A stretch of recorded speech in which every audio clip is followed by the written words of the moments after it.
It's Wave.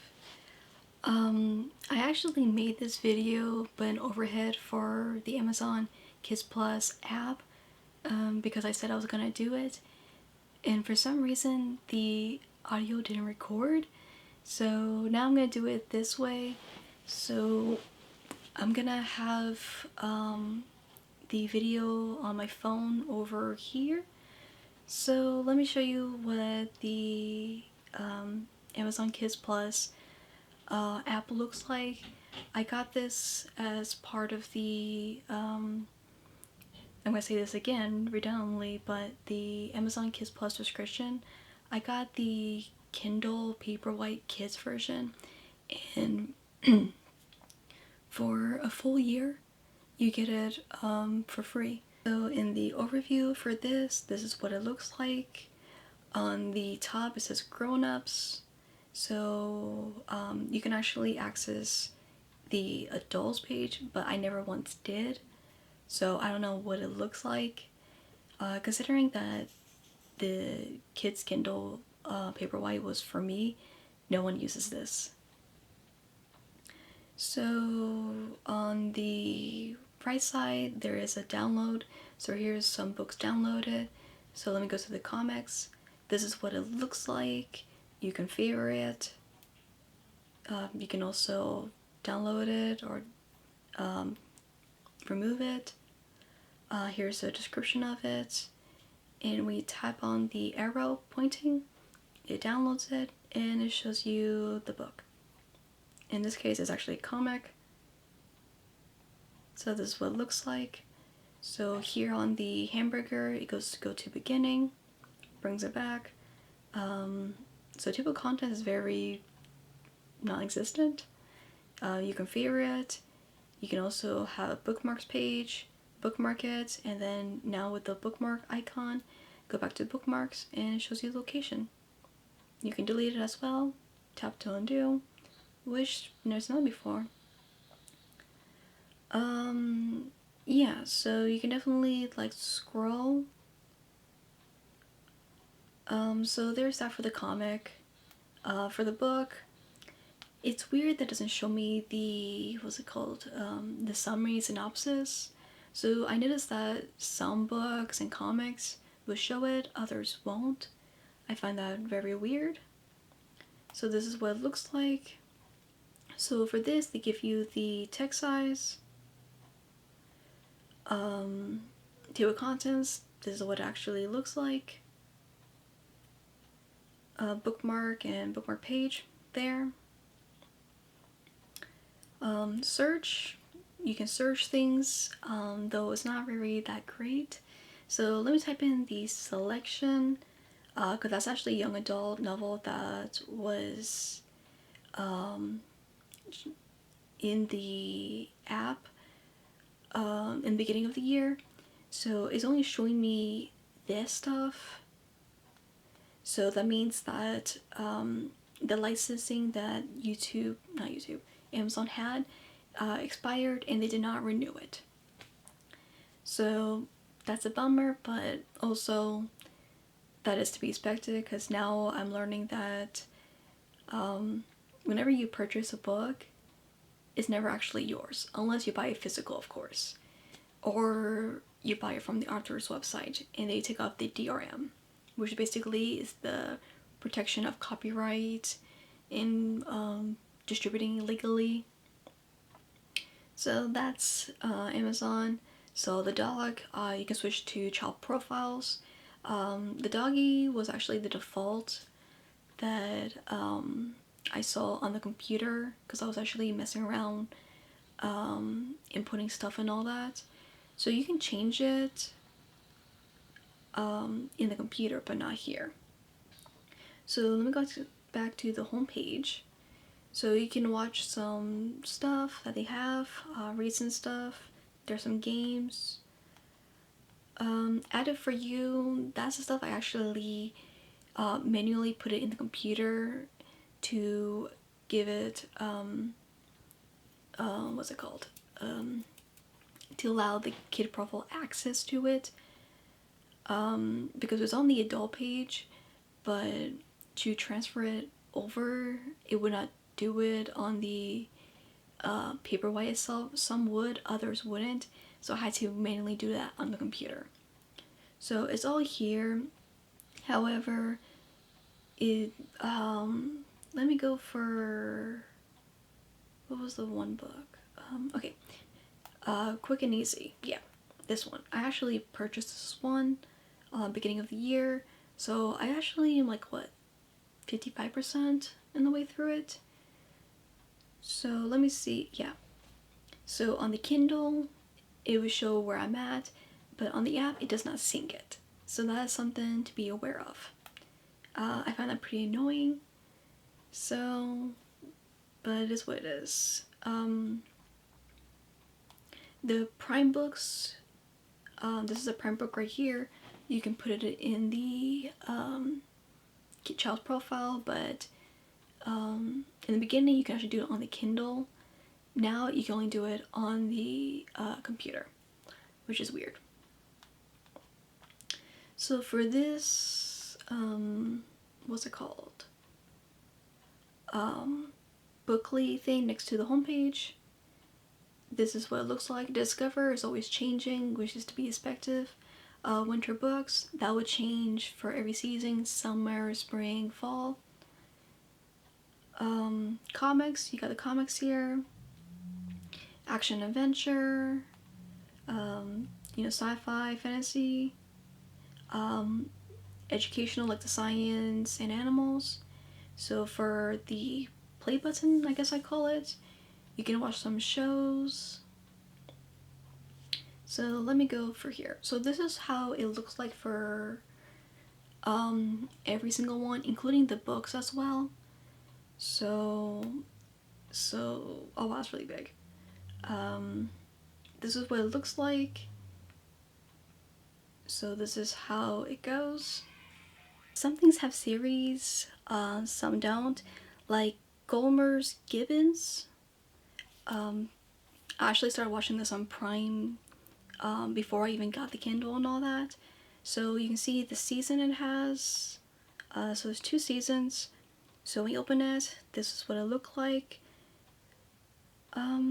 Yeah. So going back to the games section. So for the games section, this is what they have. Amazon Kids have their own. I never mess with it because I'm always reading. That's what I'm into. Which is on the Kindle itself. So the app, I only fuss with it like 2 or 3 times and that was it. So onto the graduation hat. Gives you science, math, PBS Kids. Basically the educational stuff. So it's a mixture of videos and books. So let me go back to the books. So sci-fi and all that. So this is what it looks like, though I can't guarantee that every single one is gonna be like this because of the licensing issue.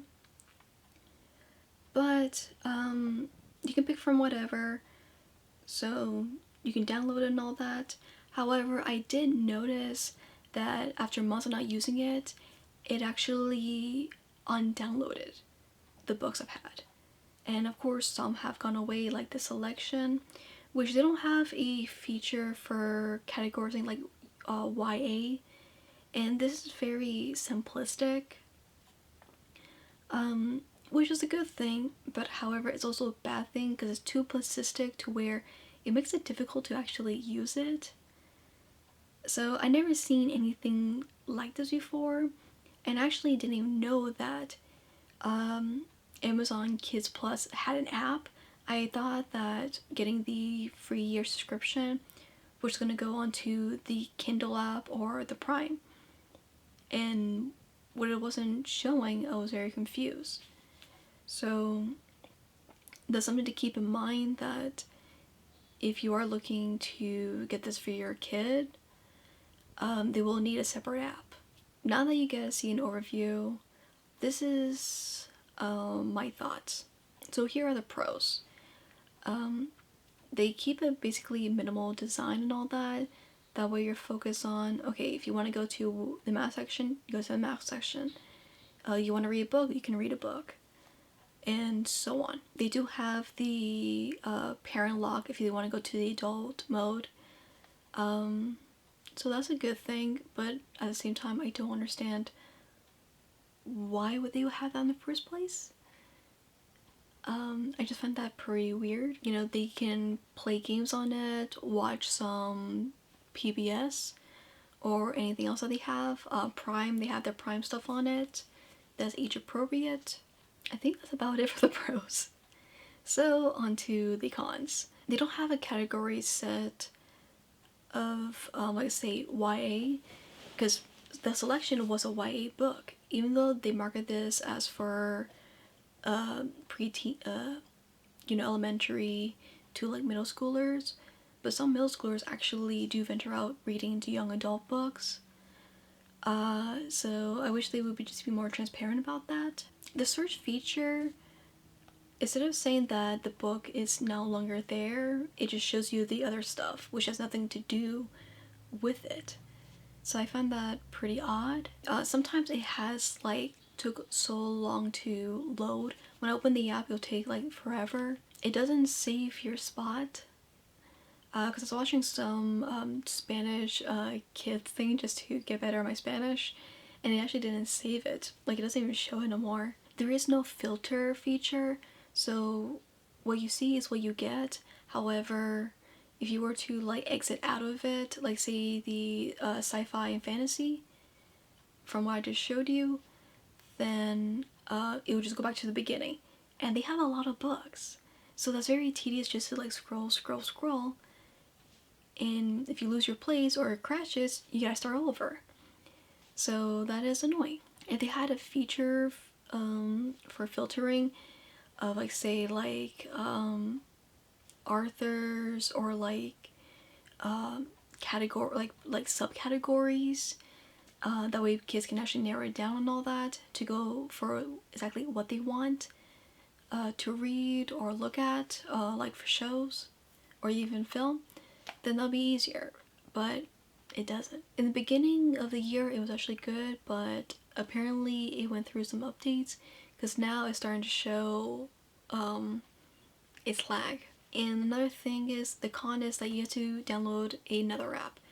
So I can see parents getting annoyed with it, that they have to download another app unless they have those Amazon Kids tablets that's already pre-installed. I think that's how it goes. But when you download apps, it takes more memory and all that. So if they were to put it on the phone or tablet, then it takes no space. And with apps, you know, they're always updating and all that. However, because of that, when they update, some phones or tablets start to become obsolete because they cannot progress up to the latest firmware updates, the compatibility. So I see that being an issue for some parents, because financially everyone's different, so that's just something to be aware of. Now, the monthly subscription I think is like $4 or $5 a month, so that's not a bad thing considering what you're getting. But at the same time, if the kids like read everything and seen everything, then it doesn't become valuable anymore. And especially if it's not Amazon owned, like they in-house produced it, then anything else that you've been enjoying will be gone because you don't know how long the contract for the licensing agreement lasts. So if a kid was actually reading, I'm gonna say Harry Potter, and the licensing wraps up and you don't know, and they decide not to renew it, well, if the kid wants to go back to reading it after a period not reading it, or was reading it every single day, and that day happens to be where it is pulled out, they're going to be confused, frustrated, and that just causes headaches for the parents because they become frustrated because their kid is upset. You can download the library books from Libby, however, it does not sync up here. It has to be manually put on the computer and then basically allow it into it. And thing is too, it does not sync, as I mentioned before. So if they're reading on the Kindle and then want to read on the app, it's not going to sync it. So my overall thoughts about this app, regards to the description, I mean, if you want your kids to be on safe territory, keep something clean, then yeah. But just be aware that some things come and go. Personally, for me, it's not worth it. I actually would not even consider gifting this to a family friend, because I have friends that have toddlers and some that are actually growing up. Because, I mean, $5 a month is not bad, but if you consider how much it costs like out of a year, it does add up. And if they're not using it consistently, then it's not worth it. And with all the headaches that I was receiving, I can only imagine how much headaches will be for my friends who are parents, you know? I hope this was very helpful. In the meantime, take care of yourselves, and I'll see you guys in the next video. Bye.